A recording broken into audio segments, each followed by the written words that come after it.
Welcome to Love of One Healing and Transformation, the podcast where we get real, raw, and maybe a little woo-woo as we explore the pathways back to love, peace, and your true self.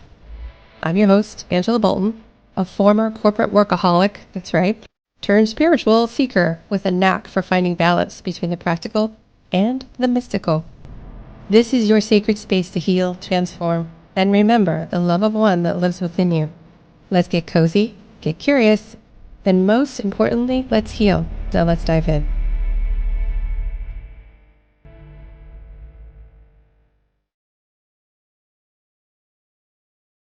Welcome back to another podcast episode of Love of One, where we discuss all things modalities of trying to heal ourselves, to find ourselves back to love of one, back to the love of ourself.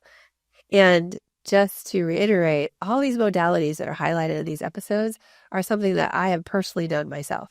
So I'm coming from a different perspective of knowing, understanding, and obviously just from my point of view and how I've been touched by all these different healing modalities. But when you know and have been through and experienced things, it's easier to talk about, right? And it's easier to dive in and ask the questions and be raw about it, be real, and have a good conversation. So other people have a real world experience to go off of, right? Because it's a scary world navigating your own inner journey of healing. That can be really scary. Yeah. So I have Michelle Niver here today, and I'm super excited. She is one of my most favorite people. I'm going to say it. She got me started on my path to healing, my serious path to healing. So thank you. Wow. Thank you. Yeah. She really catapulted me.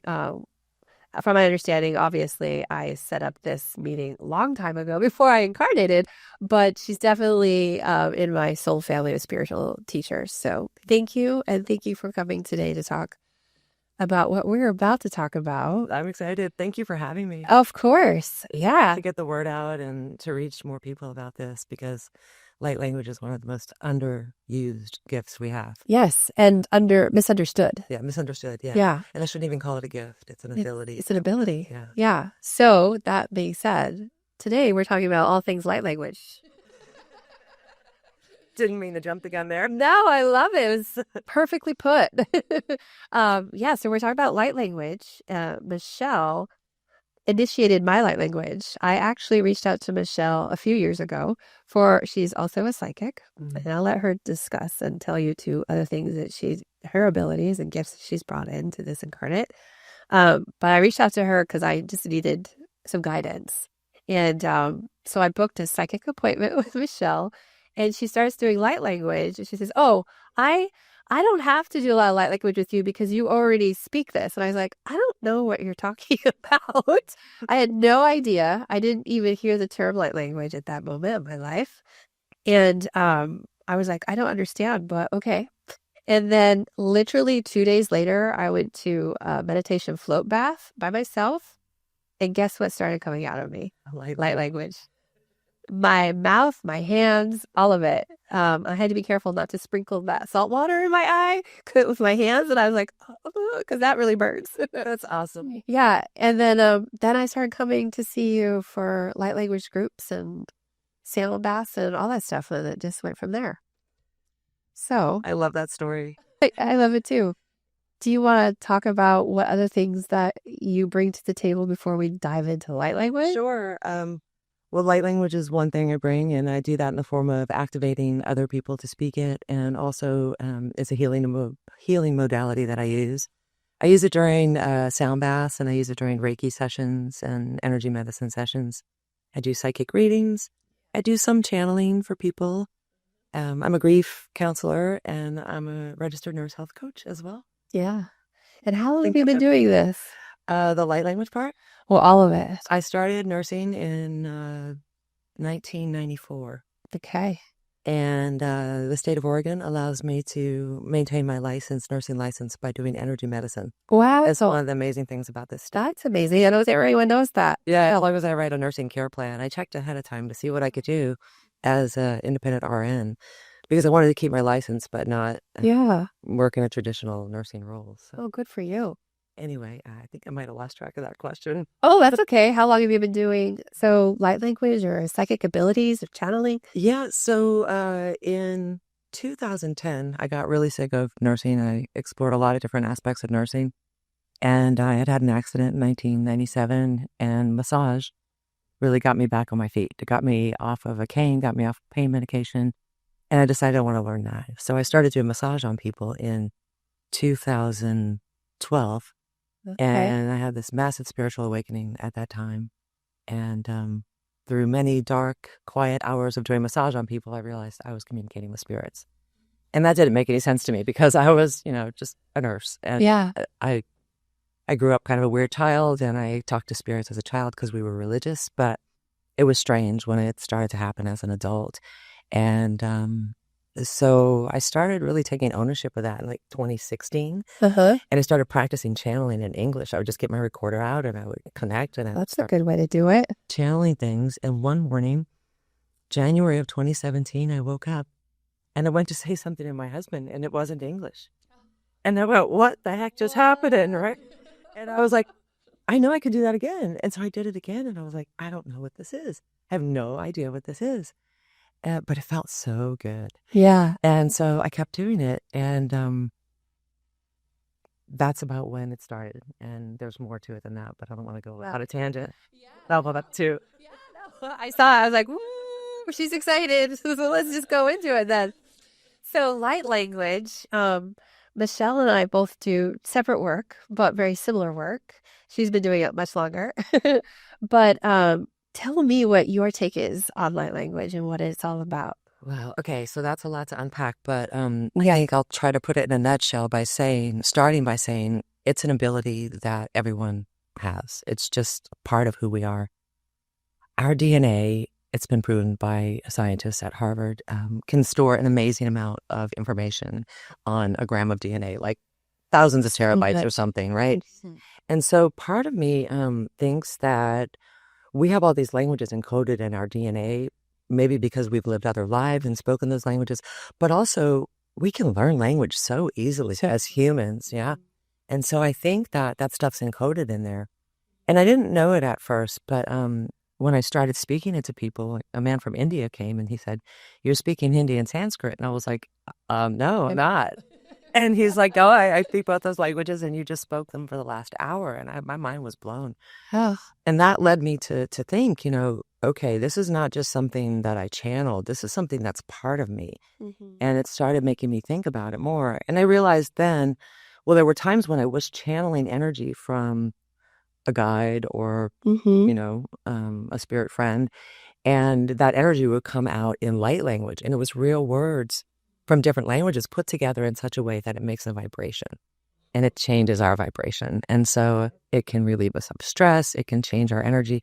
I do energy medicine sessions. Like the stuff I learn in classes, I can move with light language. yeah. We can create an electromagnetic field that allows a stuck spirit to cross or to close a doorway to something negative in someone's life.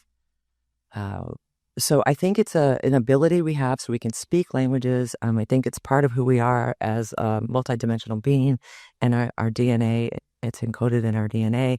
I think it's sometimes channeling from other sources, and I don't really think spirits give us words. They give us energy, and it comes out. Our brain makes it into something, and Yeah. and I've really I'm not finding that there's much limit to what we could do with it. Like, I would agree. it's amazing. Like, I would agree. Yeah. manifest with it. Oh man. Yeah. The way I've been told in my work, I've been doing this book that's a regression book. So I'm going way back to who I am as a soul. And yeah, it's a language of us for sure. And it is in our DNA, as you said, absolutely 100%. And what's cool about it is that it can be this smattering of things, as you have said before I even started my work, is that it can be a multitude of things depending on our situation or how we're helping people, of which part of us comes out to assist in that vibration symbol of the sounds of that language. Yeah.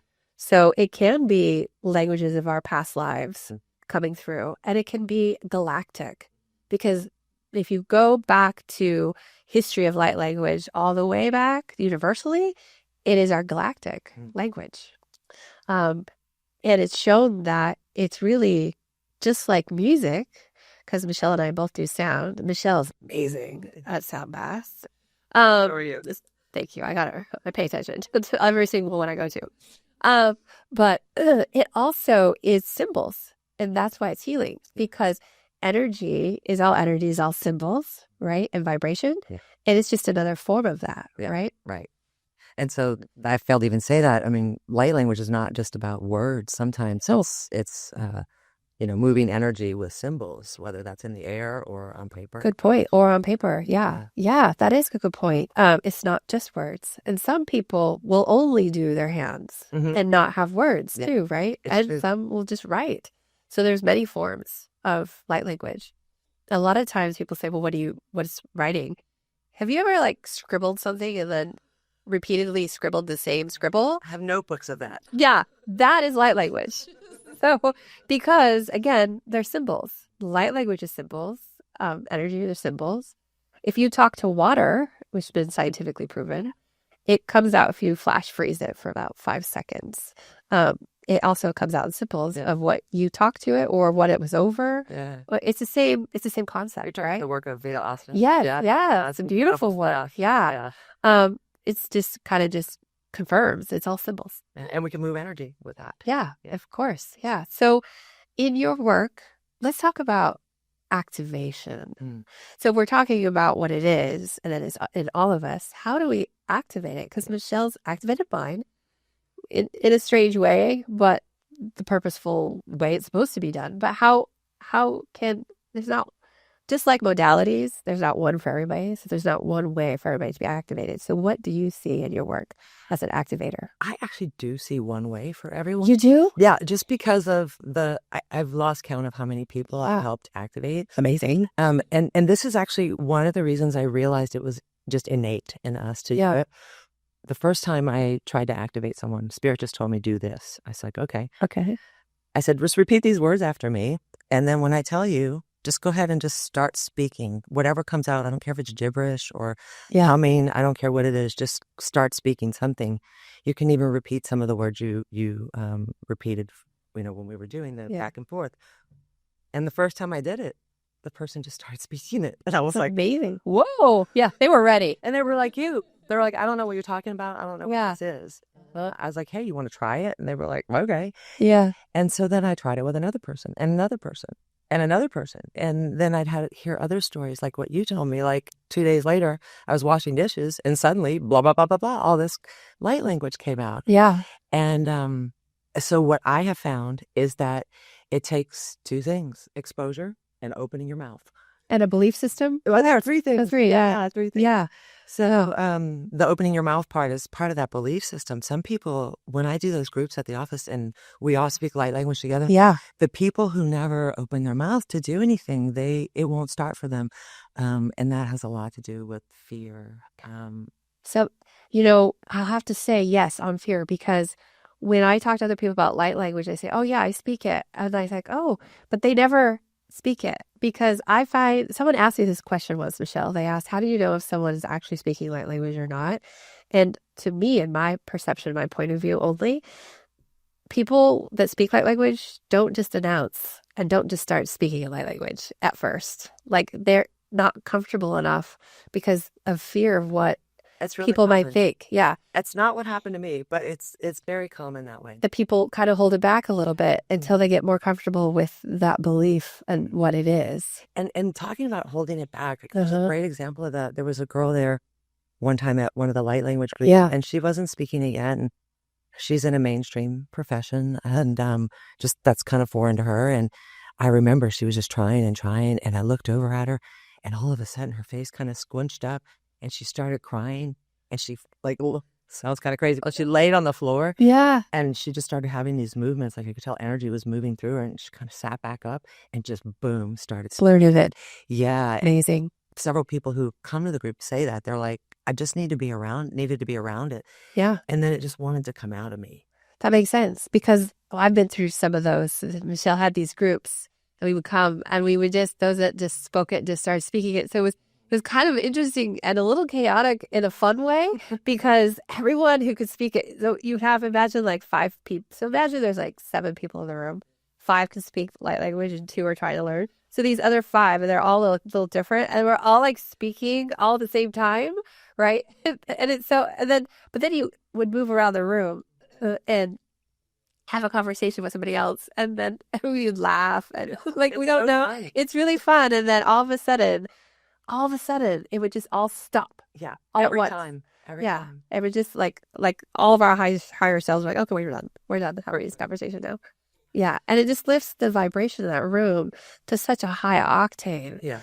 that I think that's what helps push those people Yeah. that are there to be activated. Yeah. And it doesn't just stay in the room, you know, it comes out. It's Yeah. out past the building, out past. I think one instance of that group, there was someone there who could see, her third eye was open and she could see more beyond. And I remember her saying that she saw like all of these guides take like a big blanket and just lay it over the group. Do you remember that? And that's when we all stopped. And then she said she saw this magnetic field of love burst out into like miles around us. And that was like a aha moment for me. Or engaging when we use light language, engaging with our true self, which is love. I mean, that's It's just totally love. Yeah. Yeah. And this some of the feedback that I've been getting lately when I use light language, or someone says, you know, tell me something in light language and I'll do it. And they're like, I felt that in my heart. Yep. And I was like, yes, it's the ultimate love connection. Language of our soul. Yeah. Yeah. I love light language so much. I love it too. Do you ever use it like in traffic to release stress? Yeah. So what I've found to be true with myself in light language is anytime I'm in a situation where I feel like my vibration isn't matching where I need it to be, or I've had a negative situation, which just brings my vibration down, it'll just start coming out of me automatically. Same here. And it brings it up. I've heard that from so many people. Yeah. Like, yeah. Almost like you can't hold it back. No, in fact, sometimes, Michelle, at the grocery store, when someone really upsets me, because we're all human, having this human experience, even if we're psychic or whatever. Yeah. And I'm like, don't say it. Like, having a conversation internally, don't say it out loud right now. The grocery store is not the place to blurt it out. So that's funny because I'll go to the grocery store with my husband sometimes, and if I hear someone speaking in a foreign language, I can't help it. I have to start speaking my language. And my husband's like, don't do that. I'm like, you don't know what I'm speaking. I don't even know what I'm doing. It's just think it's another language. It just wants to come out of me. Yeah. Yeah. And so I think too, on different situations, different light languages come out. For her. So depending on what we need. Yeah. Depending on what our customer needs, or client needs, or ourselves or our family. Yeah. Or I also find it helps me connect to the higher realms for channeling. Absolutely. Because it also, it raises our vibration, right? To meet that frequency, to have that conversation. What do you think about that? What is your experience with using light language to hit those higher realms for? Same as you. That's what I use it for the most part. Is to raise my vibration. Anytime I'm not feeling like my vibration is where I want it to, I use light language in the same way, whether I'm driving, whether I'm walking around my house, whether I'm cleaning the toilet. It's just, light language will raise my vibration every single time, no matter what's going on. I'll use it. And I do a lot of heavy work with people. I can do spirit removals and exorcism type stuff. And I gotta say, I think light language is one of the things that really allows me to keep my head above water and keep moving forward through those really difficult situations. Yeah, I would echo that too. So let's talk about using light language to rid energies or attachments, because I know you've been doing this work for a long time, and you've told me stories too where you do it in buildings too. And in 2024, I removed from a building, and I didn't even think that that's exactly what I was going to do or what. So I just was there and it just felt it and I saw it and then I cleared it and walked it out the room. And that was mind blowing to me because I was like, and the first person I thought of was like, oh, this is what Michelle's talking about. Yeah. And it was wild. And then your spirit taught you how to do it. Yeah. Yeah. And then, but hearing you talk about doing it ignited that dormancy in myself to then say, yes. Oh, I remember. Aha. Yes. That's why this podcast is so Yes. Because anytime we bring light to anything, it ignites that in someone who's ready for it at that time, right? Yeah, for sure. And people don't realize what our amazing capacity is. Like, this body compresses us in a way that, it limits us in a great way. Yeah. And we forget how powerful we are. But when we engage in something like light language, we can create an energy field that's very different from what's normally here in this reality.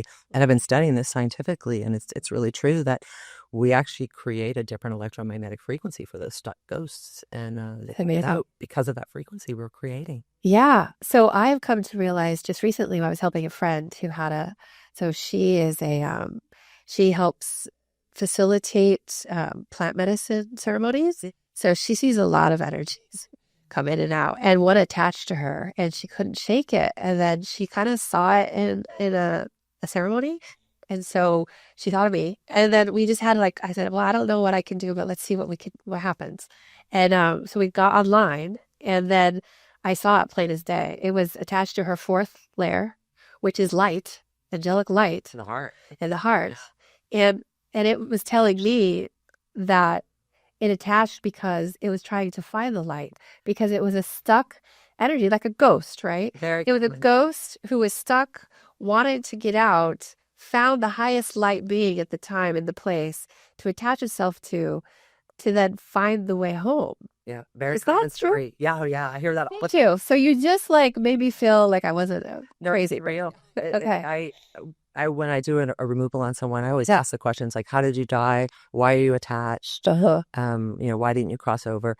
And it's commonly that the person had a lot of light in them. Yeah. And they're just looking for a home. It's like a magnet. Yeah. A magnet of light. It is literally a magnet. Yeah. Electromagnetic. Yeah, that's amazing. So that makes a lot of sense to me. Yeah.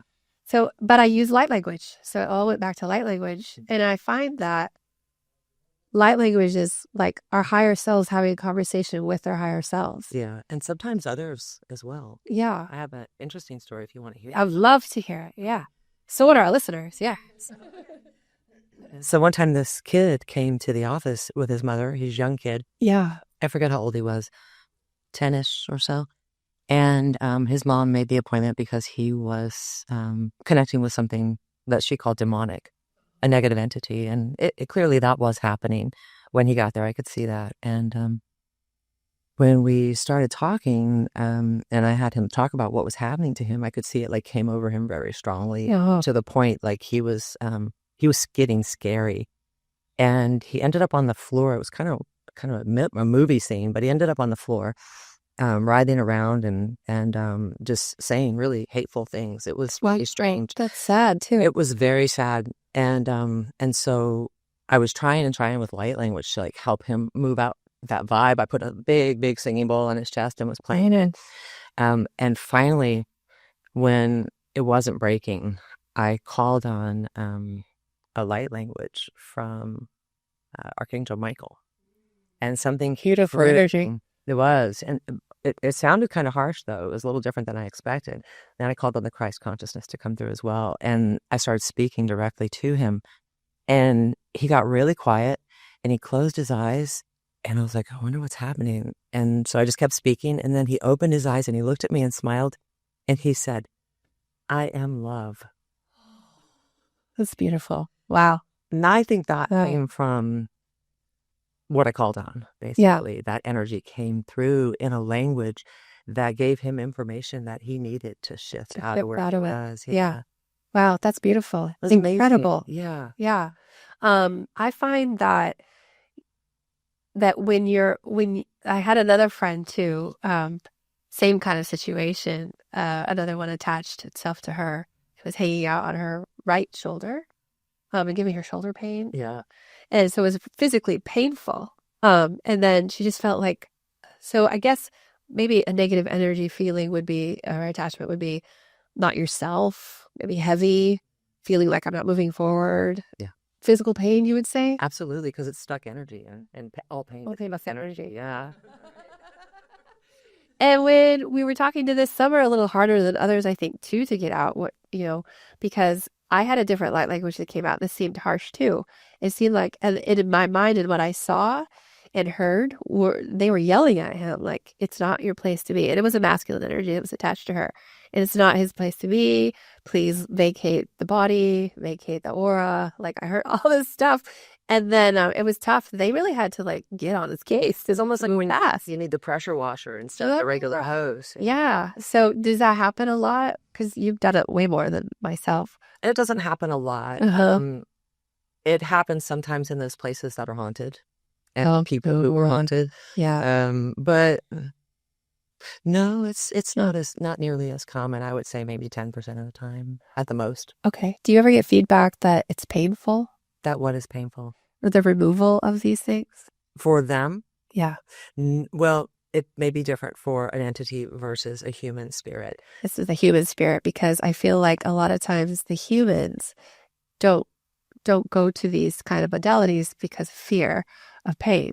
And so if we could address, do you ever have any feedback of the human having the experience of pain when we're doing this removal with light language or healing with light language? No, it's always the opposite of that. About 100% of people say they feel lighter, or the person that I worked on is lighter in their nature than they were before. Because that electromagnetic field we're creating is different when we're using light language. We actually bring them into a bliss state spiritually for that crossing. And the guides will always come with, love, right? They're never going to yank them out of there in a painful way. I think that the reason they're not crossing is because they don't have the implosion capacity. Basically, they don't have the energy to do so, to, as Dan Winter says, inhabit the array of get out of good point. physical body. They don't have the propulsion. And you can create that with bliss, and we can create bliss frequencies with light language. But also we can create a bridge to those higher selves and basically facilitate the movement. And I don't 100% understand that. But Dan Winter is someone who actually has been studying the physics of that phenomenon, not with light language, but with bliss. With bliss. And I think we're doing the same thing. And so to answer your question, I don't think it's ever painful for them. Yeah. And it reminds me of this guy I listened to recently who was talking about a near-death experience. And he said, when he came out of his body, it was just 100% enveloped in love, just love. And so I think when the guides come and they do that, it's not a painful process. Now, when we close a doorway, so to speak, I don't really think they're doorways, but they're vibrations, but I'll call it a doorway or a portal for lack of a better term.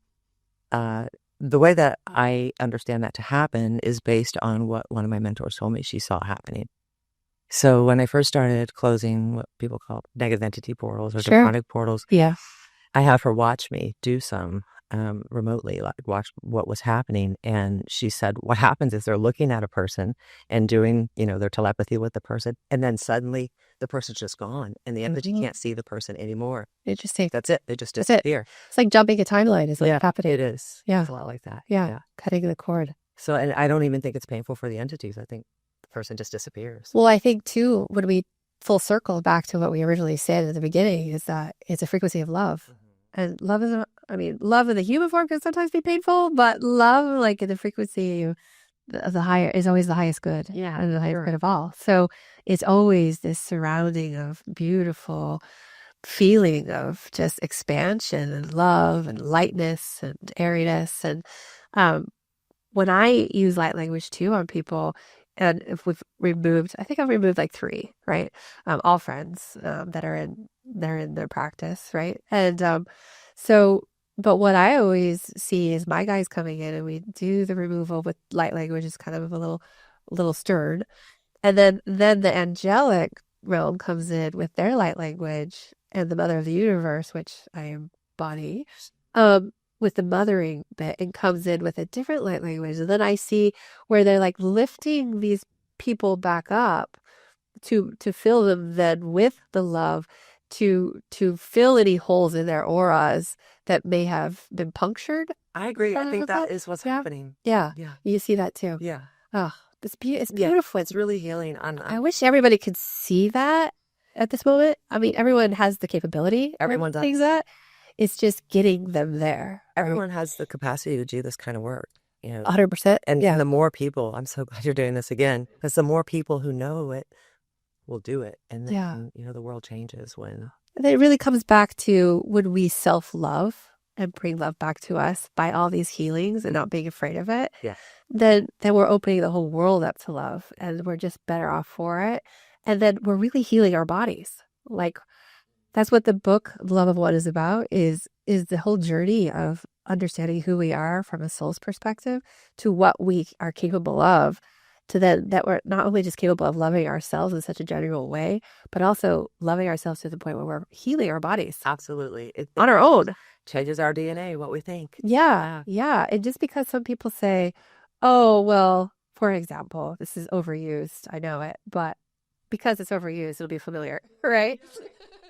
My dad was an alcoholic, so it's in my DNA. So now I'm an alcoholic, and I just know that gives them permission to become an alcoholic. Yeah.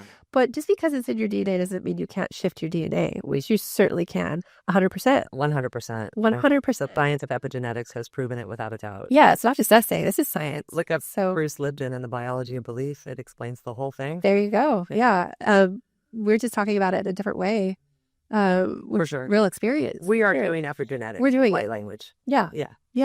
So we're going to take a little break. Okay. And then we'll come back and talk about light language and speak in light language. Michelle Niver of Sacred Awaken is a psychic medium, Reiki master teacher, sound therapist, and registered nurse health coach with over 30 years of experience. She seamlessly blends her medical expertise with intuitive gifts to guide you towards healing, transformation, and reconnection with your true essence. Michelle's work is centered on helping you release what no longer serves you, awaken your spiritual gifts, and align you with your highest potential. Her offerings include Reiki and energy healing, light language activations, sound therapy, grief counseling, and psychic readings, each tailored to support your unique journey. Whether you're seeking clarity, healing, or awakening, Michelle creates a safe and sacred space for profound transformation. Ready to start your journey? Visit sacredawaken.com to learn more and book your session today. Awaken your potential, transform your life, and connect with your highest self through Michelle Niver at Sacred Awaken. Michelle, I'm excited to do some intentional light language with you. Yeah. Just so people know what it sounds like. Sure. And both Michelle and I, and anyone, depending on the frequency you're trying to do, again, and what you're trying to do with it, with intention, or just yourself just doing the dishes. That happens to me a lot. Or sometimes I just start singing light language. Singing it, too. And then the song will seem familiar, and I'll have this flashback of me singing this song in light language as a different being on a different planet. It's kind of wild. So yeah, those are the days I check in with myself and pitch myself like, yo, we're still grounded here. Okay, we're gonna be okay. We're gonna be okay. We've traveled to many places. Yes, and woo-wee, pick up a lot along the way. So I don't know. Should we just start? Do you just want to try to have a conversation with us ourselves? Was that too quick? No. Otoran antibari siti choch wanti kero toraka. Musikotorama ikitara uta ita utamrastaki. Okaya tesike. Adu kuadara tiki edamane suara tiki adoro. Okaya roska ikia toros ati ol amsta. Uga ati uga varasiku advisi. Adarbekatari kuku agarasika. Igetarasika taramuadara yatikia. Isi otor inta otum antika sans another being coming through. Otum dadeski halandeski talotul ha. Katarisi ko agarasika. Hiki adarmuku agarasika. They say they were really glad we're here doing this. Marai kan ha ti kan ho ta hi ka ho. Hiati ha kito ha. They were turning into channeling right now. But yala sisakta inkanda sikaha. They're super happy. That we're bringing light to this subject. Eduk tisira iska oto engeres eduk. They say, keep up the good work. And that we're spot on with the transfusion of love. I've got the energy of Enki. Ah, Jay-Z's showing me unconditional love through this transmission for anyone who listens. And beautiful. She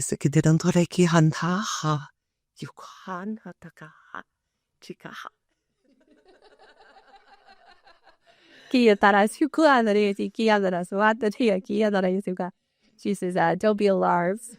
She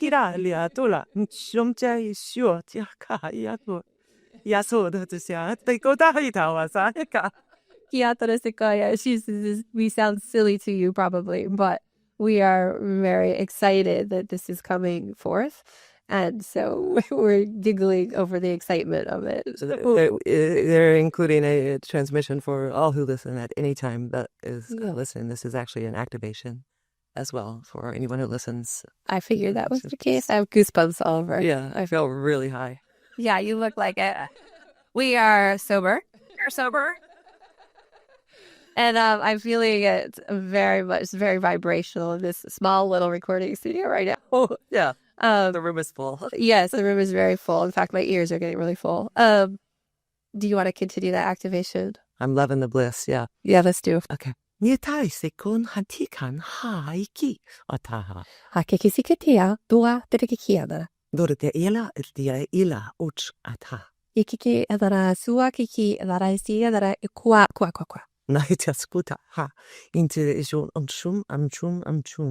Ichi atarisiki sikua traya kiara sikitara bili kuatra siki loria. Yeah, just showing the energy circulating through those of us and those who are listening. Ikitala, rosa, isa, dutara, ichwantika. Yeah. Kiatara siwadare. Kiatara kiakatara yasia huala yatarea. Wata kia dara batikua raisitu. Titishu ship, actually ship.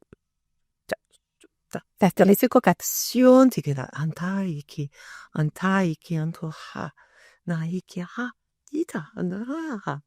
Kia taramasi ki anto kia dara tu anta siatia Dana iki anasotoka. Yeah, taresikotare. So good for all you know editor. Yeah. Well, that was clear. Yeah.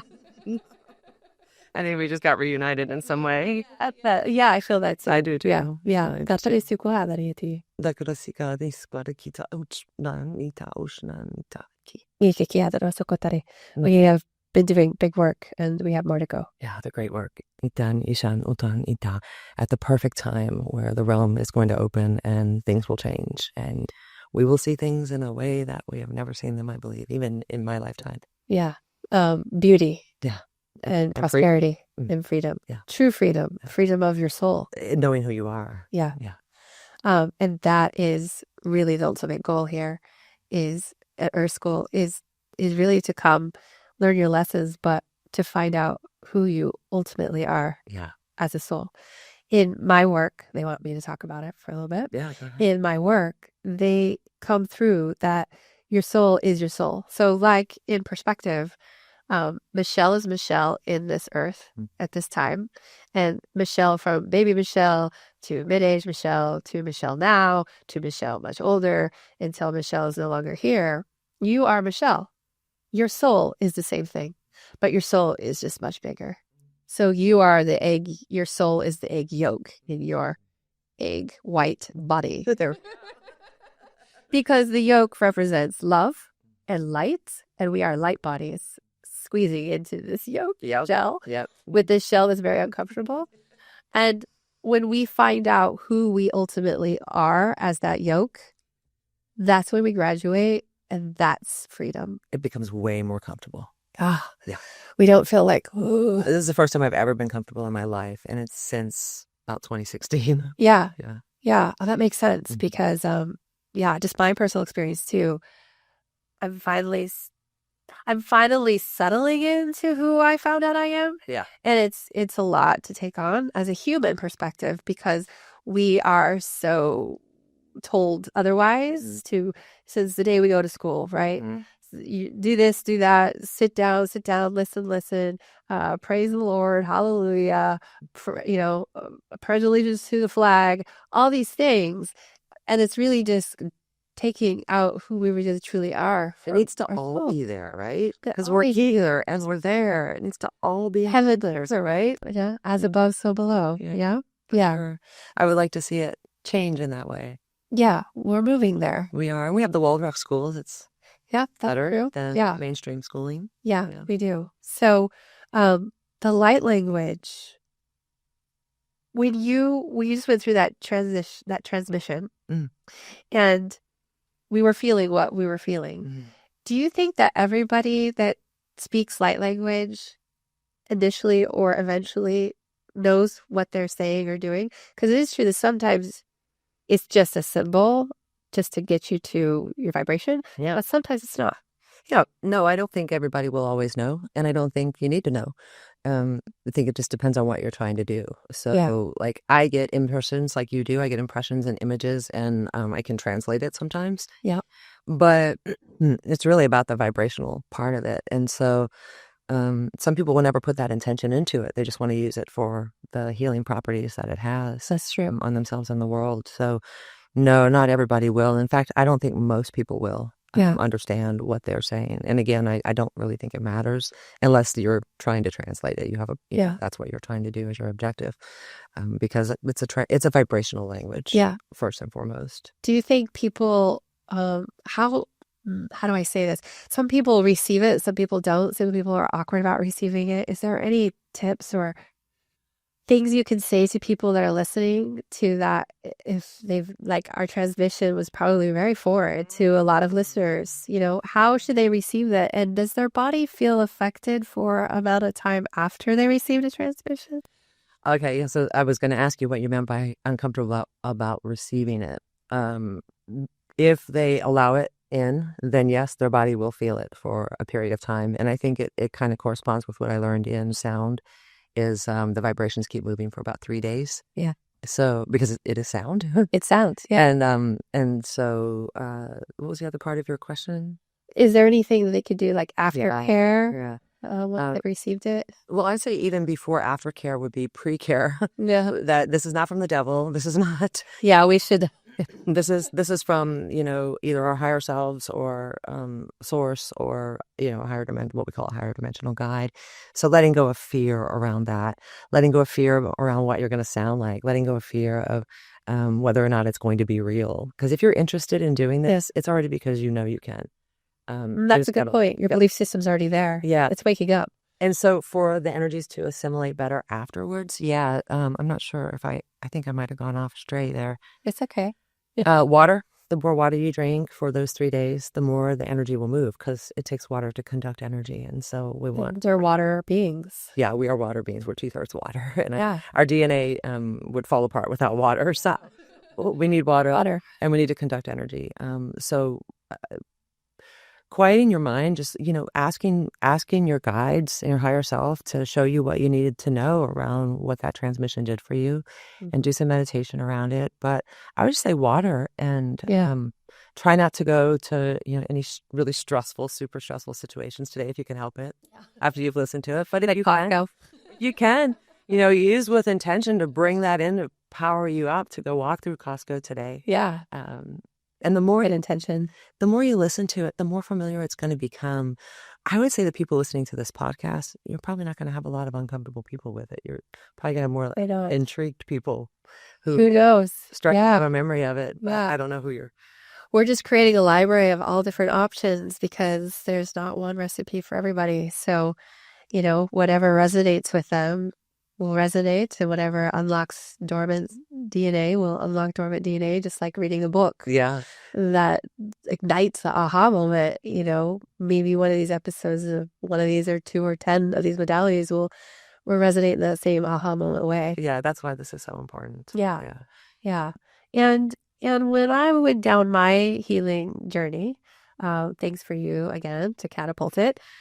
I didn't find a lot of resources. No. And I know that there's more coming online, but there weren't, even for like plant medicine or even float baths, something as simple as floating in, magnesium salt for an hour in the dark. There wasn't a lot of, so a lot of people I find, and this is just my perspective, of course, but an opinion, but I find a lot of people aren't doing these things because They don't know. And we are so based on fear Absolutely. in this world. And if we can get over our fears, then we can start diving into these things without hesitation. Knowledge and letting go of fear. And knowledge is a huge part of letting go of that fear, right? That's why you're doing this. Yeah. If you understand what light language is, it's way less scary. You know, if you know that this is just a part of who you are and it's in your DNA, and you know, your higher self and your soul speaks that way, then what's there to fear? Yeah. Other than what people may think of you, but don't do it in front of people if you don't want to. Yeah. Well, that's part of moving through our healing too, right? As a human is surrendering to the fear and what other people think, right? Stepping into our self-worth and our self-confidence. And that was hard for me. It's hard for all of us, I feel. Yeah. It's the biggest challenge probably for us. It's a big challenge. Word out. Yeah. And just allowing that to be available for someone is key. It's a really big act of service to be able to push through that fear and invite these kinds of modalities in. Yeah, it's self-love. And when you love yourself, then that vibration you emit out changes the world around you. And that's contagious. Heart math proved that. Yes, that's true. It's totally contagious. Yes. And it also opens our aura to feel to even brighter and brighter. Yeah, and bigger and bigger. And what does that mean? That means that everyone you stand by in that proximity also reacts to that vibration, which just spreads the love even further, which is what I really love. Yeah, I love it too. I love that. And I just think of this rainbow, and this just keeps moving and moving and moving and hitting more people and hitting more people and more pots of gold and more pots of gold, right? It's a ripple effect. Yeah, I love it. And we are magic, every single one of us. So magical. Yeah. Is there anything you think that our listeners would benefit from knowing more about light language? Is there any books or any other resources out there? I know Jamie Price wrote a book. Jamie Price. I haven't read it, but I like Jamie Price, and I think she knows what she's talking about. Yeah. I think it's Jayme. Yeah, Price. She's got a YouTube channel, and I don't recall the name of her book right now.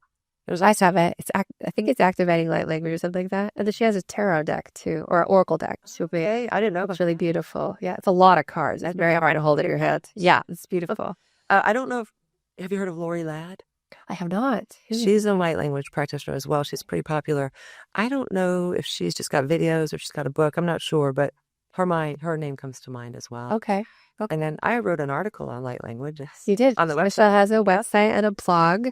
And all of her contact information. Do you want to talk about how they can contact you? Whenever you're ready. We can do it now. Yeah. Sure. I wasn't trying to plug it. Oh, yeah. No. Sacred Awaken, right? SacredAwaken.com.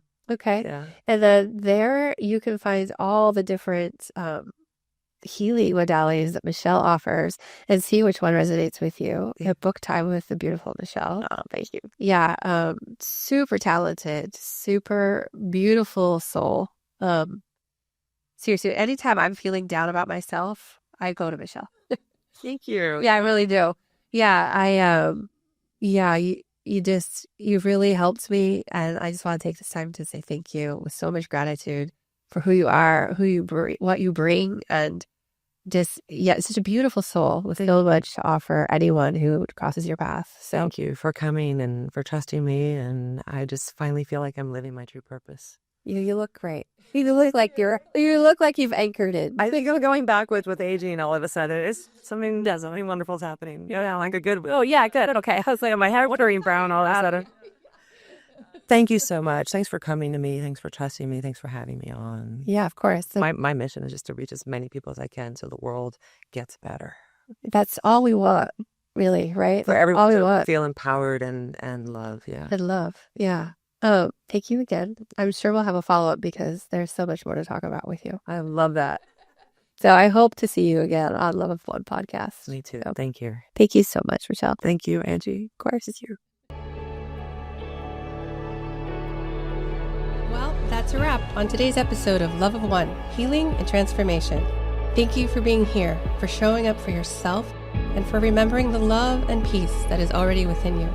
If you enjoyed today's conversation, hit that follow button, share it with your soul fam, or leave a review. Seriously, it's like a big spiritual hug. Until next time, remember, the journey to yourself is the journey home. You've got this. I'll see you next week, same time, same vibe.